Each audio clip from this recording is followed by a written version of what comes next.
Alright दोस्तों, इस साल रेनो सीरीज काफ़ी दफ़ा ही लॉन्च हो चुकी है, मतलब दूसरी दफ़ा लॉन्च हो रही है। और ओप्पो रेनो 14 सीरीज के हमने दो फ़ोन तो कवर कर लिए थे। अब इनका सबसे बड़ा भाई ये है ओप्पो रेनो 14 प्रो। पाकिस्तान में इसकी जो 12/512 GB वाले वेरिएंट की रिटेल प्राइस जैसे 2,20,000 रखी गई है। बड़ा लिमिटेड है, डिस्काउंट भी ऑफलाइन मार्केट में मिल जाता है। बट लेट्स एक्सपीरियंसेस, थोड़ा सा अनबॉक्सिंग की बात करते हैं, एक रिव्यू की बात करते हैं कि हमारा क्या एक्सपीरियंस है इस फोन से, क्या नहीं, क्या कल को यूज़ में मिल रहा हो तो आपको बाय करना चाहिए कि नहीं करना चाहिए। अब अनबॉक्सिंग एक्सपीरियंस की बात करते हैं तो इस तरह से बॉक्स है। ओप्पो रेनो 14 5G मेंशन है, बाकी का भी इस तरह की बॉक्स मिल रहा था रेनो 14 FO या जो हमें रेनो 14 जो सिंपल भी किया है, प्रो में भी 5G मेंशन है। बॉक्स को ओपन करते ही यहाँ पर लिड मिल जाती है जिसमें एक केस है जो कि बैक साइड से थोड़ा सा हार्ड शेल केस है, साइड इसके TPU सिलिकॉन केस वाले हैं।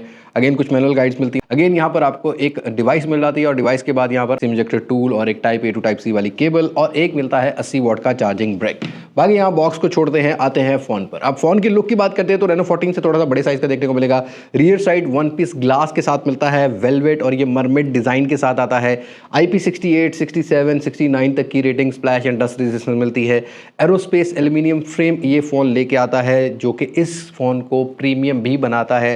रेनो 14 से हाइट थोड़ी ज़्यादा देखने को मिलेगी, एक तो ये डिफरेंस है। उसके अलावा आपको जो है ना वो डिज़ाइन बिल्कुल सिमिलर टाइप के देखने को मिल रहा है, वही कैमरा मॉड्यूल रियर साइड पे लगाया गया है। फ्रंट साइड की बात करते हैं तो डिस्प्ले भी बड़ा मिलता है, 6.83 इंचेस का डिस्प्ले है। ये एक LTPO पैनल 1.5K की रेजोल्यूशन के साथ आता है। यहाँ आपको ब्राइटनेस लेवल अच्छा देखने को मिलेगा।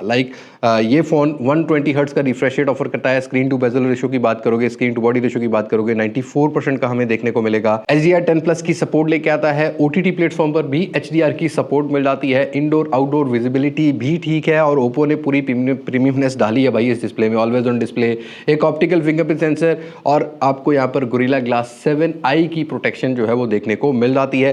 तो डिस्प्ले में हमने रेनो 13 देखा, रेनो 14 देखा, रेनो 14 प्रो देखा है, तो डिस्प्ले में ओप्पो ने काफ़ी ज़्यादा इंप्रूव किया है। लेकिन एक और पार्ट है जहाँ पर इंप्रूवमेंट मुझे नजर आई है, वो है परफॉर्मेंस पार्ट। अब ये मीडियाटेक का डायमेंसिटी 8350 के ऊपर एक ट्वीक वर्जन है। डायमेंसिटी 8450 वाला हमें हार्डवेयर मिलता है, 3.25 गीगाहर्ट्ज की क्लॉक स्पीड है। LPDDR5X के साथ UFS 3.1 का स्टोरेज, कलर OS एंड्रॉइड 15 के साथ ये आउट ऑफ द बॉक्स आता है और 5 मेजर अपडेट्स का ओप्पो ने क्लेम किया है। तो यहाँ पर अपडेट्स आपको 5 जो है वो देखने को मिलेंगी। बेंचमार्क स्कोर्स 1.8 1.9 मिलियंस के आराम से ये जो है फ़ोन हिट कर लेता है।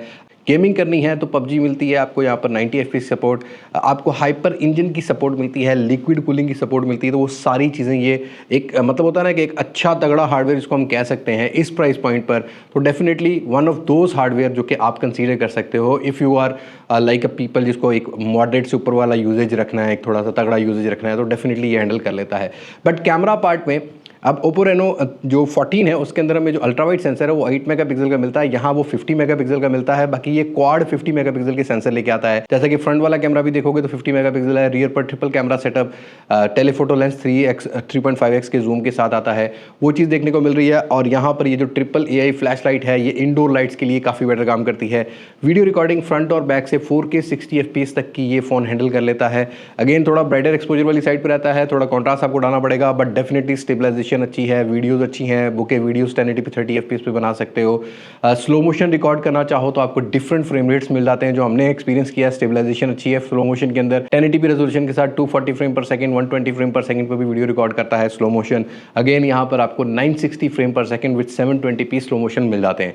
बट इंटरेस्टिंग पार्ट ये है कि ये फोन लाइक आप 3.5x का तो ऑप्टिकल जूम मिलता है लेकिन अप टू 2x चला जाता है। 7x तक डिटेल काफ़ी अच्छे तरीके से मेंटेन रखता है। और हाँ, ये जो टेलीफोटो लेंस है ये 120x तक का जूम भी प्रोवाइड करता है। तो if you are a person जिसको ज़्यादा जूम से फोटोज़ वगैरह लेनी है तो वो भी आप ले सकते हो। मैक्रो सेंसर भी इसका अच्छा काम नज़र आता है, मतलब ये जो अल्ट्रा वाइड टेलीफोटो लेंस है ना, ये मिक्स करके आपको एक जो है मैक्रो शॉट्स भी कैप्चर करने की ऑप्शन देखने को मिल जाती है। और स्पेशली इंडोर में आपको काफ़ी जो लाइट है ये फिल लाइट भी यूज़ कर सकते हो, इसका एज अ फ्लैश स्नैप भी यूज़ कर सकते हो। तो फ्लैश लाइट काफ़ी ज़्यादा हाईलाइट किया गया है जिससे आप अगर डिटेल देखोगे इंडोर लाइट्स की तो वो भी ये फ़ोन, चाहे वो रेनो 14 था या ये रेनो 14 प्रो है, ये हमें ठीक ठाक डिटेल प्रोवाइड करता है एज़ कम्पेयर टू लाइक हमने पुराने फ्लैगशिप फ़ोन्स देखे हैं। वो इस तरह का लो लाइट में जिनको फ्लैश करके ज़रा वीडियोज़ रिकॉर्ड करनी है या फोटोज़ लेनी है, उनको ये चीज़ देखने को आम फ़ोन में नहीं मिलेगी। तो यहाँ वो चीज़ देखने को मिल जाती है। बाकी आप तीनों सेंसर से 4K 60 FPS तक की वीडियो रिकॉर्ड कर सकते हो। इधर वो वाइड एंगल है, इधर वो टेलीफोटो लेंस है। रेनो 14 में आप 1080p 30 FPS वाइड एंगल से रिकॉर्ड कर सकते हो, बाकी दोनों सेंसर से आप 4K 60 FPS रिकॉर्ड कर सकते हो। रेनो 14 के अंदर यहाँ वो आप सारी चीज़ें कर सकते हो, तो प्रीटी डिसेंट। और ओप्पो रेनो 14 प्रो के अंदर पोर्ट्रेट्स जो हैं वो आप यहाँ पर 3 फोकल लेंस से जो है वो कैप्चर कर सकते हो। वेरी वेरी डिटेल, आपको बैक साइड ब्लर अच्छा देखने को मिलता है। इवन डिटेल देखोगे चेहरे की तो DSLR वाली फील आती है। 3.5x के ऑप्टिकल जूम से पोर्ट्रेट्स में काफ़ी इंप्रेस किया है हमें इस दफ़ा रेनो 14 सीरीज़ ने, खासकर 14 और 14 प्रो को अगर मैं एक्सपीरियंस करता हूँ तो डेफिनेटली एक टेलीफोटो लेंस रिक्वायर्ड था। डिफरेंट फोकल लेंस में HDR देखोगे, बैकग्राउंड ब्लर देखोगे तो काफ़ी अच्छे तरीके से हैंडल कर लेता है। इवन आप बहुत सारे इफेक्ट्स भी अगर लगाना चाहो तो वो भी आप लगा सकते हैं। बाकी AI के सारे फीचर्स मिल जाते हैं, AI समरी मिल जाती है, AI लिंक बूस्ट टेक्नोलॉजी मिल जाती है। दूसरा ओप्पो के अंदर O कनेक्ट वाली एप्लीकेशन मिलती है जिससे आप आईफोन्स के साथ सीमलेसली डाटा कन्वर्ट करना हो, एप्पल के साथ मैक OS के साथ, तो आप वो भी कर सकते हो। बाकी भाई यहाँ पर बैटरी साइज भी थोड़ा सा बड़ा मिलेगा। लाइक ये फ़ोन 6200 mAh की बैटरी लेके आता है, साथ के साथ आपको 80 वाट की wire charging.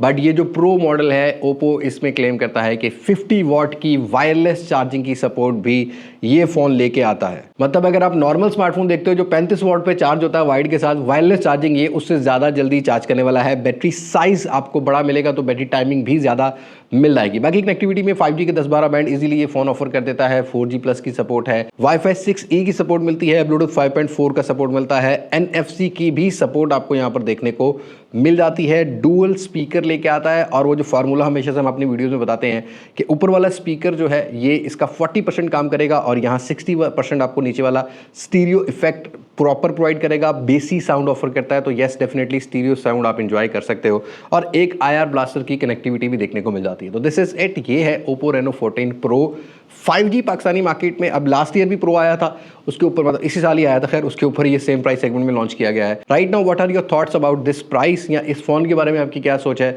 Do let me know in comment section. If you want to compare it with any other phone तो ये भी मुझे आप कमेंट सेक्शन में बता सकते हो। बस आज की वीडियो में इतनी मुलाकात होगी नई वीडियो में किसी नई अनबॉक्सिंग, किसी नई रिव्यू, किसी नए कंपैरिजन के साथ। तब तक मुझे दें इजाजत। मैं हूं लिबास मासक से पाकिस्तान, पैदाबाद। अल्लाह हाफिज।